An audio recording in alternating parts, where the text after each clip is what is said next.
"You're living off us," my stepfather sneered as he placed his expensive scotch on the mahogany table that my mother had purchased before she married him. His lips curled in that familiar way that made my stomach tighten. 32 years old, and back living with mommy and daddy. Pathetic. I gripped my water glass tightly, feeling my wedding ring still on my finger. The divorce papers had been filed just 3 weeks ago, after I discovered my husband of 8 years had been having an affair with his secretary for the last 2 years. The cliché of it all made it even more humiliating. "It's temporary, Richard," I said quietly. "Just until the divorce is settled and I can find my own place." My mother shot him a look from across the kitchen where she was preparing dinner. "Richard, please. Abigail has been through enough." Richard Matthews, my stepfather of 4 years, rolled his eyes dramatically. He was only 15 years older than me, my mother's second husband after my father died when I was 12. He'd made his fortune in commercial real estate development and never let anyone forget it. "I'm just saying what everyone's thinking, Carol. She's a grown woman taking up space in our guest room, eating our food, using our utilities. When I was her age, I owned 3 properties already." "Dumb. When you were my age, it was 2008. And you were buying foreclosures for pennies on the dollar," I muttered under my breath. His eyes narrowed. "What was that?" "Nothing." I stood up. "I'll be out of your hair soon. Mark has agreed to a fair settlement, and I'll be able to get my own place next month." "A fair settlement?" Richard laughed coldly. "Let me guess, half of everything? You were married, 8 years? And you think you deserve half of what that man built? What did you contribute exactly, Abigail?" I felt my cheeks burn. I had supported Mark through medical school, working 2 jobs while he studied. I had relocated 3 times for his career, leaving behind my own aspirations in marketing. I had managed our household, our social calendar, our life, while he worked and apparently slept with his secretary. "I was his wife," I said simply. "We built a life together." "You were arm candy," Richard said dismissively. "Mark was smart enough to make something of himself. You just rode his coattails and now you want to cash out." "Richard!" My mother slammed a pot down on the counter. "That's enough." I felt tears stinging my eyes but refused to let them fall. "I think I'll eat in my room tonight." As I headed upstairs, I heard Richard mutter, "See, can't even handle the truth." That night, I lay in bed staring at the ceiling of the guest room. How had I ended up here? Just months ago, I had a beautiful home in Boston's Back Bay, a husband I thought loved me, and plans to finally start the family we'd been postponing for years. Now I was sleeping in my mother's guest room, being berated by her arrogant husband. The divorce settlement was fair. I wasn't taking anything I didn't deserve. Mark and I had agreed on terms quickly. He felt guilty enough about the affair to not contest my reasonable requests. I would get our vacation home in Cape Cod, which had been a gift from my late father anyway, my car, half of our savings, and a portion of his retirement that had accumulated during our marriage. It wasn't vindictive, it was equitable. 2 weeks later, the final divorce papers were ready to be signed. I had begun looking at apartments, eager to get out from under Richard's judgmental gaze. The real estate market in Boston was expensive, but with my settlement, I could afford a modest place of my own and restart my marketing career. The night before I was to meet with Mark and our lawyers, Richard cornered me in the kitchen. "So tomorrow's the big day," he said, leaning against the counter as I made myself a cup of tea. "The day you cash in on someone else's hard work." I ignored him, focusing on dunking my tea bag. "You know, your mother and I have been talking," he continued. "Since you've been living here rent-free for almost 2 months now, we think it's only fair that we receive some compensation from your settlement." My hand froze mid-dunk. "Excuse me?" Richard smiled, but it didn't reach his eyes. "Well, we've been supporting you, housing you, feeding you. I think 20% of your settlement would be fair." I stared at him in disbelief. "You can't be serious." "Oh, I'm very serious, Abigail. Your mother agrees with me." I glanced toward the stairs. "I don't believe you. Ask her yourself. She's upstairs taking a bath. but she understands that there are no free rides in this world. You've been living off us, and it's time you contributed. I felt a cold fury building inside me.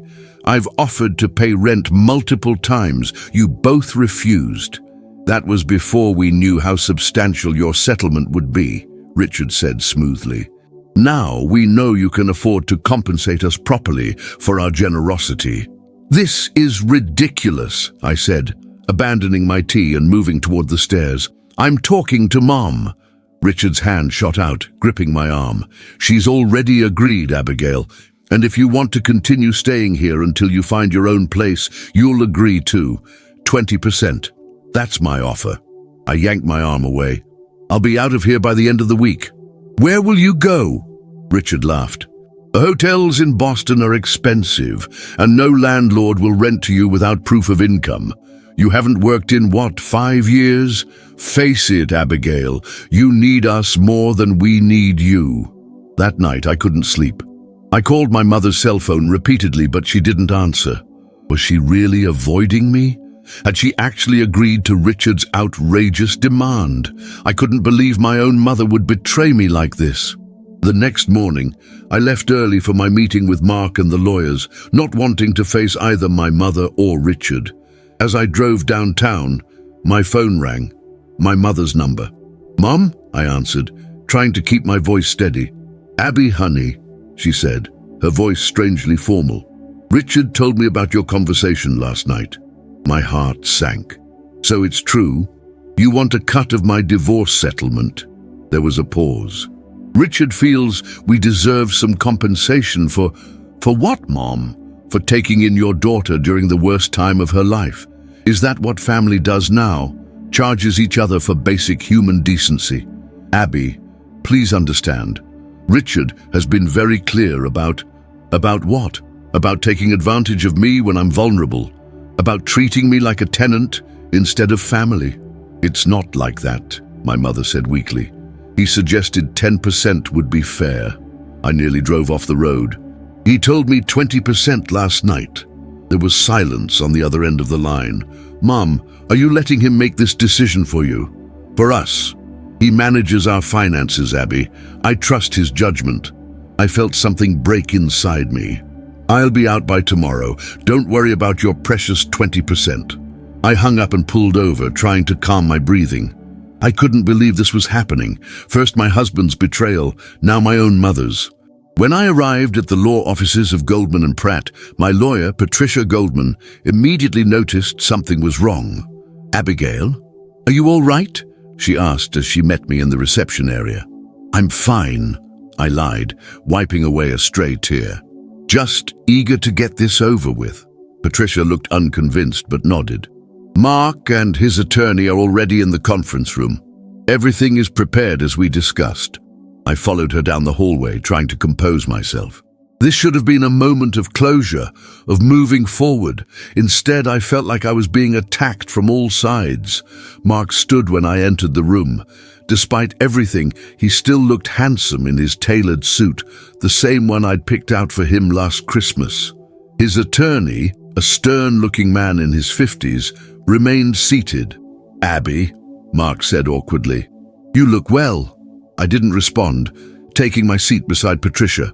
She opened her briefcase and removed the settlement papers. Everything is as we agreed, Patricia said, sliding copies across the table. The Cape Cod property transfers to Abigail, along with her vehicle and personal possessions. The Boston property remains with Dr. Matthews. The investment accounts will be divided as outlined on page 4, and the retirement accounts as detailed on page 6. Mark's attorney reviewed the documents while Mark himself stared at me. I avoided his gaze, focusing instead on the papers before me. This all appears to be in order, Mark's attorney said finally. Just as we were about to sign, the conference room door opened. Richard walked in, followed by a thin man carrying a briefcase. I'm sorry we're late, Richard announced, as if he had been invited. I stood up, stunned. What are you doing here? Richard smiled coldly. I'm here to protect the family's interests. Mr. Matthews, Patricia said, clearly confused. This is a private legal proceeding. You have no standing here. Oh, but I do," Richard replied. He gestured to the man beside him. "This is Harold Weiss, our family attorney. We're here to claim our portion of Mrs. Matthews's settlement." Mark looked between Richard and me, bewildered. "What's going on, Abby?" "I have no idea," I said honestly. "Richard, you need to leave now." Instead, Richard took a seat at the table and his attorney placed a document in front of Patricia. "Mrs. Matthews has been living in our home for the past 2 months," Richard explained to the room. "We've covered all her expenses during this difficult time, and we believe we're entitled to compensation from this settlement." "This is absurd," Patricia said, not even looking at the document. "Mr. Matthews, you have no legal claim to any portion of this divorce settlement." "Actually," Harold Weiss interjected, "we have a claim based on quantum meruit, the reasonable value of services provided. Additionally, Mrs. Matthews verbally agreed to compensate us for our support." "That's a lie," I said, my voice shaking with anger. "I never agreed to anything." Richard turned to Mark. "Dr. Matthews, surely you can appreciate our position. Your wife, soon-to-be ex-wife, has been living off us while she waits to collect her payday from you. We're simply asking for what's fair." Mark looked uncomfortable. "This doesn't involve me. The settlement is between Abby and me." "Exactly," Patricia said firmly. "Mr. Matthews, I'm going to have to ask you and your attorney to leave this meeting immediately, or I will call security." Richard didn't move. 20%. That's all we're asking." I couldn't believe this was happening. The humiliation burned through me as I watched Mark and his attorney exchange glances. This was supposed to be a straightforward meeting to finalize my divorce, and Richard had turned it into a circus. Patricia stood up. "This meeting is suspended until these uninvited parties leave the room." "You don't want to do that," Richard said smugly. "We'll just file a lien against the settlement. It could hold things up for months, maybe years." I'd had enough. I stood up, trembling with rage. "Richard, get out now. This has nothing to do with you. It has everything to do with me when you're living under my roof, eating my food, using my utilities," Richard countered, "living off us like a parasite." The word parasite hung in the air. I saw Mark flinch. I took a deep breath. "Patricia, do you have that other document we discussed?" Patricia looked momentarily confused, then her eyes widened in understanding. "Yes, of course."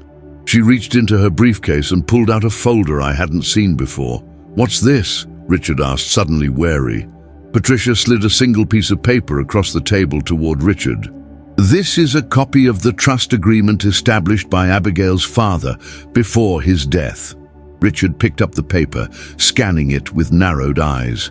"As you can see," Patricia continued, "Abigail's father set up a trust that owns a controlling interest in Matthew's development group." The color drained from Richard's face. "That's impossible." "Not impossible at all," Patricia said coolly. "Robert Thompson, Abigail's father, was one of the original silent investors in your company, Richard. When he died, his shares were placed in trust for Abigail, to be managed by the trust until she turned 35, or in the event of a divorce, whichever came first." I watched as Richard's expression shifted from confusion to shock to horror. "You're lying," he whispered. "The transfer of management takes effect as soon as these divorce papers are signed," Patricia continued. "Abigail will control 43% of Matthew's development group. Not a majority, but certainly enough to have a significant say in how the company is run." Mark was staring at me in astonishment. "You never told me about this." "I didn't know until recently," I said quietly. "Patricia discovered it when reviewing my father's estate as part of the divorce proceedings." Richard stood up so quickly, his chair toppled backward. "This is some kind of trick." "It's no trick," Patricia said, her voice steel. "It's all completely legal and verified. Abigail's father wanted to ensure she would always be financially secure, especially if her marriage ended. He was quite forward-thinking." Richard turned to me, his face contorted with rage. "You knew about this all along. You've been playing me." "No, Richard," I said calmly. I only found out last week, and I wasn't going to do anything about it. I was planning to let you continue managing the company as you have been. But now, I looked him directly in the eyes, now I'm not so sure that would be wise. Richard's attorney grabbed his arm as he took a menacing step toward me. Richard, not here, he warned in a low voice. I remained seated, a strange calm washing over me. For the first time since discovering Mark's affair, I felt a sense of control returning to my life. You can't do this, Richard said, his voice cracking. You know nothing about running a development company. I have an MBA from Boston University, I reminded him, and I worked in marketing for commercial properties before I left to support Mark's career. I think I know enough to get started. Mark was still staring at me, his expression unreadable. His attorney whispered something to him, and he nodded slowly. I believe we should proceed with signing the divorce settlement, Mark's attorney said formally. The business matters between Mrs. Matthews and her stepfather are separate issues. Richard looked around the room desperately, as if searching for an ally. Finding none, he turned back to me. Your mother will never forgive you for this. The mention of my mother sent a pang through my chest. This isn't about Mom. This is about you trying to extort money from me when I'm at my most vulnerable. What kind of person does that? Richard didn't answer. Instead, he gathered his papers with shaking hands and gestured to his attorney. We're leaving. This isn't over, Abigail. As they headed for the door, I called after him. Richard, don't be at the house when I get home. I'll be packing my things and leaving today, but I don't want to see you there. He paused, his hand on the doorknob. For a moment, I thought he might say something else, but then he yanked the door open and stormed out, his attorney hurrying behind him. The room fell silent. Patricia placed a comforting hand on my arm. Let's finish this, I said, turning back to the divorce papers. Mark and I signed the documents without further drama. As his attorney gathered their copies, Mark lingered. Can we talk for a minute? He asked, gesturing to a corner of the room. Patricia raised her eyebrows at me in question. It's fine, I assured her. We'll just be a moment. When we were relatively alone, Mark spoke in a low voice. I had no idea about your father's trust. Neither did I admitted. My father never told me. Would it have changed anything? If you'd known you had that kind of financial security? I studied his face, the face I'd woken up to for 8 years. The face I'd once believed would grow old alongside mine. What do you mean? Would you have left me sooner? He asked, his eyes revealing a vulnerability I hadn't seen in years. If you'd known you didn't need me financially? The question stunned me. Is that what you think? That I stayed with you for financial security? Mark shrugged uncomfortably. It crossed my mind, especially after what happened with Jessica.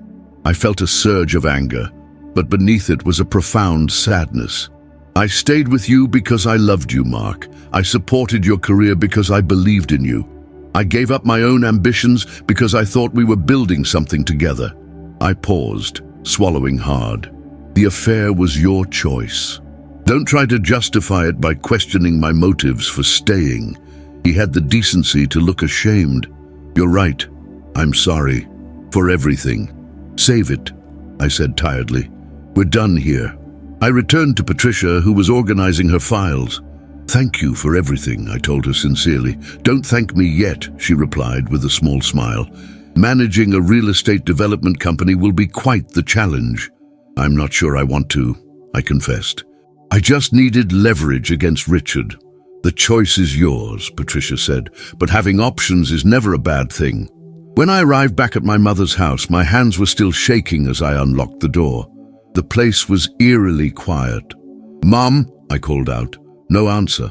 I climbed the stairs to the guest room and began packing my belongings. There wasn't much, just clothes, some personal items, and my laptop. Most of our shared possessions had remained in the Boston house with Mark. As I was zipping my suitcase, I heard the front door open and close. Footsteps on the stairs. My mother appeared in the doorway, her eyes red-rimmed. Richard called, she said simply. I nodded, continuing to pack. I figured he would. Is it true? About your father's trust? Yes, I said, not looking up. Dad left me shares in Richard's company. Apparently, he was one of the original investors. My mother sat heavily on the bed. I had no idea. Neither did I. Dad never told me.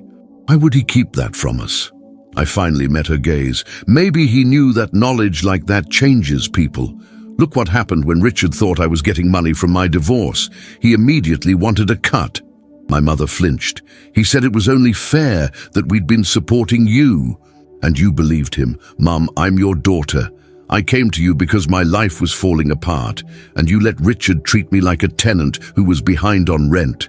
Tears spilled down her cheeks. I know, I'm so sorry, Abby. I don't know what's happened to me. Since marrying Richard, I've let him make all the decisions. I've lost myself. I softened slightly, sitting next to her on the bed. You don't have to let him control you, Mom. You're stronger than that. Dad always said you were the strongest person he knew. She took my hand, squeezing it tightly. Robert was a good man. I should have known he'd find a way to look after you, even after he was gone. We sat in silence for a moment, the weight of the past and the uncertainty of the future hanging between us. What will you do now? She finally asked. I've booked a hotel for tonight. Tomorrow I'll start looking for an apartment. And the company? Richard's company? I sighed. I don't know yet. I need time to think. I spent the next week in a downtown hotel, trying to make sense of my new reality. With the divorce finalized, I was officially single again. With my father's trust now under my control, I was also unexpectedly wealthy and powerful. Patricia had arranged a meeting with the trustees who had been managing my father's shares all these years. They provided detailed reports on Matthew's development group's finances, projects, and organizational structure. What I discovered was both impressive and troubling. Richard had built the company into a significant player in Boston's real estate market, but his methods were often ruthless. There were lawsuits from contractors claiming non-payment, complaints about corner cutting on building materials, and several projects that had displaced low-income residents without fair compensation. My father's name was attached to all of this, even if indirectly. I couldn't let it continue. On a rainy Tuesday morning, I walked into the headquarters of Matthew's Development Group, dressed in a tailored navy suit and carrying a leather portfolio. The receptionist looked up in surprise. Mrs. Matthews, can I help you? I have a meeting with the board, I said confidently. They're expecting me. This wasn't entirely true. I had emailed the board secretary requesting a meeting, but I hadn't received a confirmation. Still, with my shares, they couldn't exactly refuse me.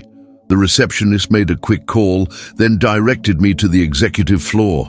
When the elevator doors opened, I found Richard waiting, his face tight with barely controlled anger. What do you think you're doing? He hissed as I stepped out. Attending a board meeting, I replied calmly, as is my right as a major shareholder.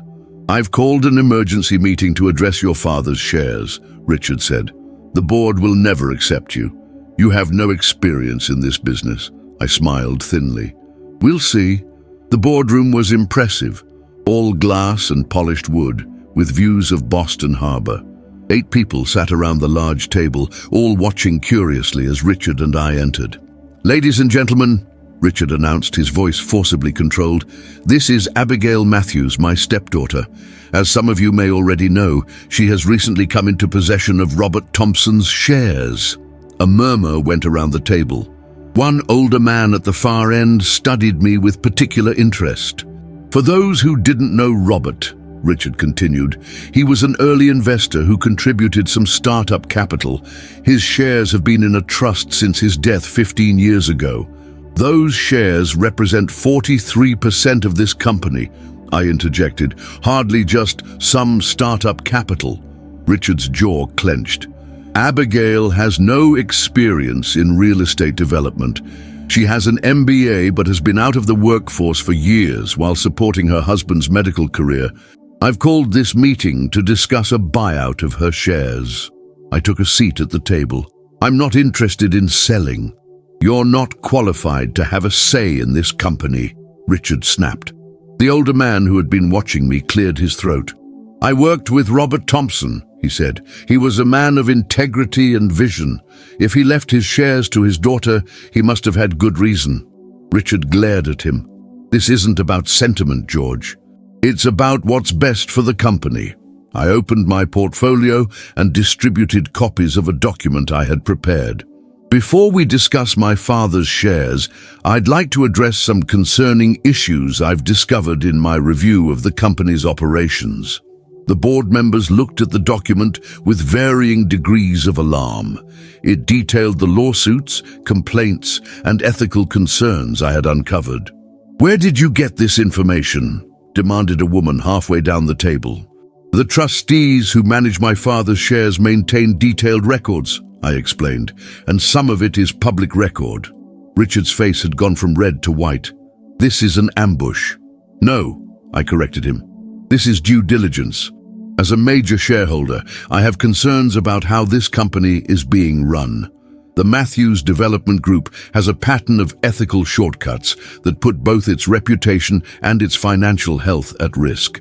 For the next hour, I outlined my concerns and proposed changes: more transparent contracting processes, better community engagement on projects that would affect existing neighborhoods, and a commitment to sustainable building practices. To my surprise, several board members asked thoughtful questions and seemed receptive. George, the older man who had known my father, was particularly supportive. "What exactly are you proposing?" asked another board member finally. "I want a seat on this board," I said, "and I want to establish an ethics committee with real oversight power. The company's name is Matthews, but my father's legacy is tied to it too. I intend to protect that legacy." Richard laughed derisively. "This is absurd. You're just doing this to spite me." I turned to face him directly. "No, Richard, I'm doing this because it's right. You taught me a valuable lesson when you tried to take advantage of me during my divorce, that power unchecked leads to corruption. You have too much unchecked power in this company." The board fell silent, glancing between us. "I move that we consider Mrs. Matthews' proposals," George said finally, "and that we vote on offering her a board position." Richard stood up abruptly. "This meeting is adjourned. We'll continue this discussion after legal has reviewed the trust documents thoroughly." "Actually," I said, remaining seated, "as shareholders representing over 40% of this company, I believe we can continue without you, Richard." It was a bluff. I wasn't entirely sure of the bylaws, but Richard's face told me I had hit a nerve. "Fine," he spat. "Continue your little coup, but remember, I built this company from nothing, with my father's money." I reminded him quietly. "And now it's time to honor his investment properly." After Richard stormed out, the meeting continued for another hour. By the end, I had secured a provisional board seat, pending legal review of the trust, and the board had agreed to form an ethics committee that I would chair. As I was gathering my things to leave, George approached me. "Your father would be proud," he said, offering his hand. "Robert always said that business without ethics is just organized greed. He talked about you often, you know. Said you had his head for business, but your mother's heart." Tears pricked my eyes. "Thank you. I barely remember what he was like in business. I just remember him as Dad." "He was the same person in both roles," George assured me. "Principled, thoughtful, forward-thinking. I see those qualities in you." As I left the building, my phone rang. My mother. "How did it go?" she asked anxiously. "Better than expected," I told her. "I think I'm going to be a board member." She sighed with relief. "Good." Richard came home furious. He's packing a bag, says he's going to stay at the club for a while. "Are you okay?" I asked, suddenly concerned for her. There was a pause. "I will be. Seeing how he treated you, it opened my eyes, Abby. I've been talking to a lawyer of my own." Pride swelled in my chest. "Good for you, Mom." "I was thinking," she said hesitantly, "maybe we could have dinner this weekend, just us, like we used to." "I'd like that," I said, smiling as I hailed a taxi. "Very much." As the taxi pulled away from the Matthews Development Group building, I felt lighter than I had in months. The divorce, Richard's betrayal, even Mark's affair, all of it had led me here, to reclaiming not just my independence, but also my father's legacy. Tomorrow, I would look at apartments. Next week, I would start interviewing for marketing positions, or perhaps I would focus on my new role at my father's company. For the first time in years, the future wasn't something that happened to me. It was something I was actively creating.